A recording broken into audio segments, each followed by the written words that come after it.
ಮಹಮ್ಮದ್ ಶಾದಾಬ್ ಮತ್ತು ಇಂದ್ರಜಿತ್ ಮೃತಪಟ್ಟವರಾಗಿದ್ದು, ಹುಮನಾಬಾದ್ ಪಟ್ಟಣದ ಹೊರವಲಯದ ಕೈಗಾರಿಕಾ ಪ್ರದೇಶದಲ್ಲಿ ಕೆಮಿಕಲ್ ಕಾರ್ಖಾನೆಯೊಂದರಲ್ಲಿ ಗ್ಯಾಸ್ ಸೋರಿಕೆಯಿಂದ 2 ಯುವಕರು ಮೃತಪಟ್ಟಿದ್ದಾರೆ.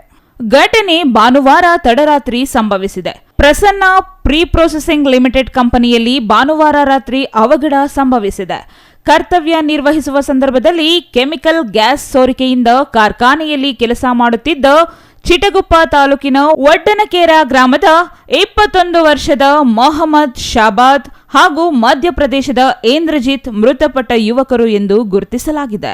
ರಾಸಾಯನಿಕ ತಯಾರಿಕೆ ಸಂದರ್ಭದಲ್ಲಿ ಉಪಸ್ಥಿತರಿದ್ದ 8 ಮಂದಿ ಪೈಕಿ 2 ಸೋರಿಕೆಯಾದ ಸ್ಥಳದಲ್ಲಿಯೇ ಮೃತಪಟ್ಟಿದ್ದಾರೆ. ತಕ್ಷಣವೇ ಅನಿಲ ಸೋರಿಕೆ ಅರಿತು ಹೊರಗೆ ಓಡಿ ಬಂದ ಇತರ ಕಾರ್ಮಿಕರು ಜೀವ ಉಳಿಸಿಕೊಂಡಿದ್ದಾರೆ.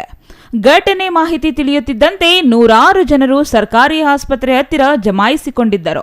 ಘಟನೆ ನಡೆದ ಸ್ಥಳಕ್ಕೆ ಪೊಲೀಸರು ಭೇಟಿ ನೀಡಿ ಘಟಕ ಸ್ಥಗಿತಗೊಳಿಸಿದ್ರು. ಕಾರ್ಖಾನೆಗೆ ಸಂಬಂಧಿಸಿದವರನ್ನು ಪೊಲೀಸರು ವಿಚಾರಣೆ ನಡೆಸಿದ್ದಾರೆ. ಘಟನಾ ಸ್ಥಳಕ್ಕೆ ತಡರಾತ್ರಿ ಜಿಲ್ಲಾಧಿಕಾರಿ ಗೋವಿಂದ ರೆಡ್ಡಿ, ಜಿಲ್ಲಾ ಪೊಲೀಸ್ ವರಿಷ್ಠಾಧಿಕಾರಿ ಚನ್ನಬಸವಪ್ಪ ಎಸ್ಎಲ್ ಭೇಟಿ ನೀಡಿ ಪರಿಶೀಲನೆ ನಡೆಸಿದರು. ಸ್ಥಳದಲ್ಲಿ ವಾಯು ಮಾಲಿನ್ಯದ ಅಧಿಕಾರಿ ಮಂಜಾಲಪ್ಪ ಅವರಿಗೆ ತರಾಟೆಗೆ ತೆಗೆದುಕೊಂಡ ಜಿಲ್ಲಾಧಿಕಾರಿ ಪರವಾನಗಿ ಇಲ್ಲದೆ ಜಿಲ್ಲೆಯಲ್ಲಿ ನಡೆಯುತ್ತಿರುವ ಕಾರ್ಖಾನೆಗಳ ಮಾಹಿತಿ ಒದಗಿಸುವಂತೆ ಖಡಕ್ ಸೂಚನೆ ನೀಡಿದರು. ಚಂದ್ರಯ್ಯ ಸ್ವಾಮಿ, ಸಿಟಿವಿ ನ್ಯೂಸ್, ಬೀದರ್.